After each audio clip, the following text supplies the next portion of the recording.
On today's video, we're going to build texture using fusion milk paint, fix a chip in a broken candle holder, and fix up some discarded bookends. So hello everybody and welcome into Emily's Upcycled Home.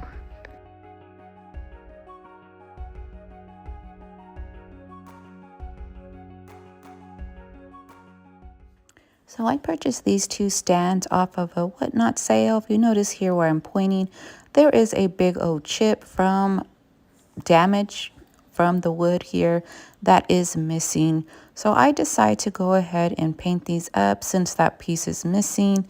First of all, I'm cleaning them thoroughly with just some regular rubbing alcohol. And then we're going to come in with that same green paint that I've been using from that bare gallon of paint that I found in my garage. Trying to still use that up, you guys. For this set of candle holders, I will be coming in with 2 layers of this soft pale green paint and thoroughly give them a full coverage look. And for the little candlestick in there, or that little metal piece that's in place there, you see that where my finger's at, I'm going to remove that due to the fact that the other one does not have it. So I'm going to make them similar, matching set, and one doesn't have it, so we're going to go ahead and take out that other one. I'm repeating the process here, layering up that first layer of paint with my second candle holder, and off camera I go ahead and do that second coat. I'm going to let these thoroughly dry, and we will come in to start camouflaging this piece, this chip piece. Okay, you guys, I'm just noticing I didn't let these thoroughly dry, so we're going to just go for it here, I guess. Coming in with that DOS paper clay, and it is gray because I accidentally bought the stone one, but it is still air dry clay, and it still works exactly the same as the white one, you guys. So we're going to come in working my finger and just forming that paper around the piece, make it match as much as I can. And I like to come in and see what I'm working with the piece painted. So I paint the piece and then kind of still continue shaping that paper clay around, making that edge. So here is where we come in to sand it, and sanding it smooth as possible, trying to make it more uniform with the rest of the piece. I don't know if I quite accomplished that with this product piece here. I might come back later and resand it and repaint that part so you see less of it. But for video purposes here, I'm going to go with this as is. And later on, if I decide to come back and hit that and make it a little bit more prettier for my liking, I will let you guys know in the comments, or you guys will see the picture of the final result and decide on your own whether I did okay or whether I did not. So for the rest of the piece, I am coming in with my 220 grit sandpaper and giving this a full scuff down or sand down. And latex paint usually pulls differently and distresses a little bit differently for me and what I noticed. And this one pulled off a little bit too much paint, so I come back and add in a little bit more of that green paint, and repeating the process once again for the other candle stand. So after I got the look that I want as far as the distressing is concerned, I come in with some DIY dark wax to age up this piece, add a little bit more variation in the tone, I guess dingy it up a little bit, and of course wipe off the excess. And here's the finished look. Remember, you can create a chippy look as well with latex paint or any paint that you have on hand, just by distressing the piece and pulling paint off in different ways. Let me know what you think of this project down in those comments.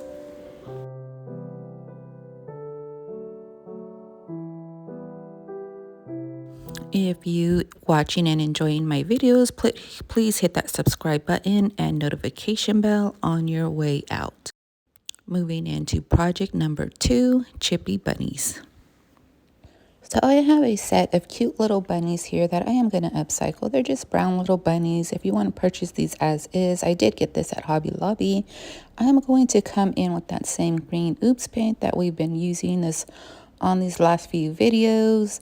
And I'm going to stipple this on into all the little texture and detailing of our bunny here.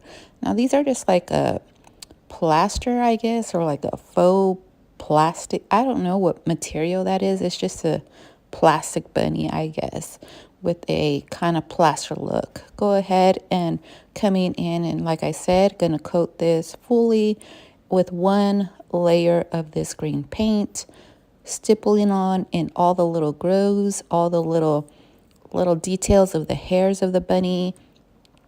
And then on my Friday live, I asked if I should cover this up with some milk paint and try to give this a chippy look. And the answer was yes. So after I put this on, I'm going to come in with my heat gun, try to help this dry a little faster. I do have a set of 2 here, so these will be 2 bunnies, and I'm going to do the same exact thing too. We are going to come in with some milk paint and see what happens as far as the milk paint is concerned. Here's where I come in with my heat gun and dry up all this layer of green paint here. Now I'm coming in with Fusion's milk paint in the color Raw Silk. That is a 1-to-1 ratio of 1 scoop of water to 1 scoop of whatever scooper you use. You want to just make the exact measurements there. And my method here is just to kind of coat the first layer on, come in with my heat gun, dry that up, and then really come in heavily with the other coats of paint, giving it a very, very textured look and a layered caked on paint look. And if you've used milk paint before, you know that it's very unpredictable. Sometimes it gives you a very heavy chippy look. Sometimes it gives you a crackle. Sometimes it doesn't give you any chippy look, but it does give you a lot of texture. And, I don't know. I like the caked on texture look, so I like to layer and layer my paint. Come in with my heat gun, layer some more, and keep that process going. Now, if you want to try milk paint and you haven't tried it for the first time, I'll have my affiliate link to these products down in the description so you can go shop these items if you would like to try them. Now, once again, like I said, I'm coming in heavily, coming back in with my heat gun, and this is just the process that I repeat over and over and over again until I want. Now, these bunnies didn't give me very chippy looks. They didn't chip very well. They do have a little bit of crackle, but they didn't chip the way I thought they were going to chip. And like I said, milk paint is very unpredictable. It kind of does what it wants to do. But we're going to go ahead and work with this. And I just like the caked on look that the paint is giving me as I keep layering and using my heat gun to activate a little bit of crackle and to dry up that paint in its place. I'm just repeating the steps until I get the look that I want. And then to help out, distress it a little bit and show some of that undertone of that green paint, I'm going to come in with a sandpaper. And it's just a 220 grit here that I'm going to come in with and distress and work that paint off the bunny. Whatever flakes off, flakes off. There is slight flakiness and a little bit of crackle here. But like I said, I'm coming in with this sandpaper to help expose some of that paint and undertones of that green paint that I wanted to show here. I didn't show too much, but you see all this cakey paint look and a little bit of crackling and all that. I'm not sure if I want to come in with some wax here, maybe some gray grunge a little bit. Who knows? But as far as this is concerned, this is where I'm going to stop for now. I'm going to let these thoroughly dry. I will give them a full coverage coat with some top coat, and then this project's done.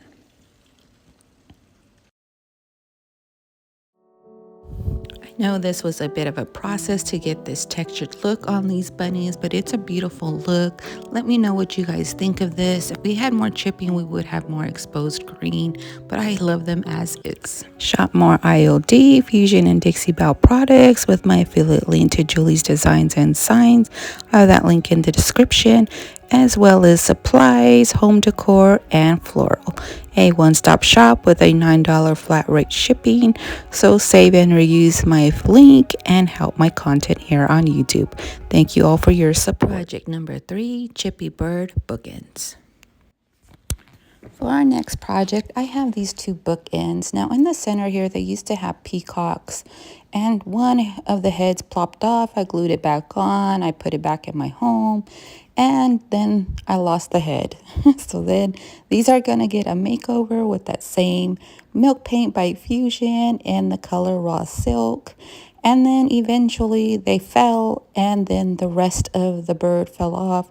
So I went ahead and took off the other one, and we're going to give these cute little bookends an upcycle. And first step here, once again, is to come in with that milk paint by Fusion and see how much crackle, how much chipping, how much distressing that we get on this piece. Now, once again, coming back in with that same process of layering it on, coming in with my heat gun and layering it on some more, giving it that cake on paint look. Now this piece, after I already hit it with the first heat gun, I already noticed that it does have a lot of crackle. It does have some chipping. So I'm excited to finish up this piece and see what comes out with it. I'm still deciding what I'm going to put in those rounds. I don't want anything too much. You know, I want the crackle effect and all the chippiness and everything to kind of be the art of this piece. So I might come in, I have 2 little birds that I found. I might just place them there. I'm not sure if I'm going to put a wood round underneath, but something cute was going to happen here. And we'll see what happens as far as the crackle effect goes and how much texture we get on these pieces here. And to seal in all this work, I'm going to come in with Dixie Belle Clear Coat in a flat finish. I'm going to cover up all these pieces in this protective layer, covering up the crackle that we just did and the chippy paint that we just did. And after this thoroughly dries, I might come in and do a protective layer of wax just to help seal that in even further. I'll hit the front, the back, and the bottom as well. And then we'll go ahead and start embellishing the piece. And like I said earlier, I want the crackle here and the texture of the paint to be my focal point, but I do want something cute on the base here. So we're going to go ahead and come in with that cute factor in a minute. And I hope you guys don't get discouraged in trying milk paint. It is a fun paint to play around with and get different textures and different effects that on each of your pieces. You can also mix your color, your powders, and get different colors. Now, for as far as the cuteness factor, I'm coming in just with my hot glue gun, some moss, and I'm going to create a nest at the bottom of this piece. Now, this is going to help cover up where the other bird or the other peacocks were sitting and hit all that bottom coverage there as well. And I'm just using my hands here just to form like a pretty nest type with the moss, and that glue is going to hold everything into place. And you see me just maneuvering the moss here, making that little dip. Now these little birds I got actually from a bird nest I bought off of Whatnot, and I took it apart somewhat because I'm all about making different pieces with pieces that I have. And everybody can go buy a bird nest, you guys. It's not a big deal, but I wanted these birds here. And I will do a couple of other things with the actual bird nest, and you'll see that in an upcoming video. But I am once again going to just secure these on with some hot glue and putting large beads here in the center of the body of the bird and adding a little bit more hot glue on the tail so it holds to the base of the piece. Now the moss is glued under there, so all of that should be glued to one another, repeating the layering, one layer glue to the next layer, the next layer glue to the next layer. So this should be secure enough to hold it. I'm just going to leave them as is after I add these birds in. You guys let me know what you guys think of these pieces, and would you use them in your home, and how would you style these pieces up? Do you guys notice on these pieces here. We got a little bit more crackling and a lot of texture on these pieces. That's just a fun way to build so much texture and so much variation using milk paint. So I hope you guys go grab you some with that affiliate link down in my description. Let me know what you guys think of this final piece. Come join me over on Facebook and catch me live every Monday, Tuesday, Wednesday, and Friday at 8:30 a.m. Pacific Standard Time. So what did you guys think of these projects? Let me know down in the comments which one you like the best. Thank you guys for watching this. This was a revamp of an old video that didn't get much views. So thank you so much for watching this and pushing it out. Let me know once again down in those comments. You know how YouTube likes you to comment and interact with me. So leave me a comment down below. Don't forget to hit that subscribe button on your way out. And I'll see you on the next one, friends. Bye, everybody.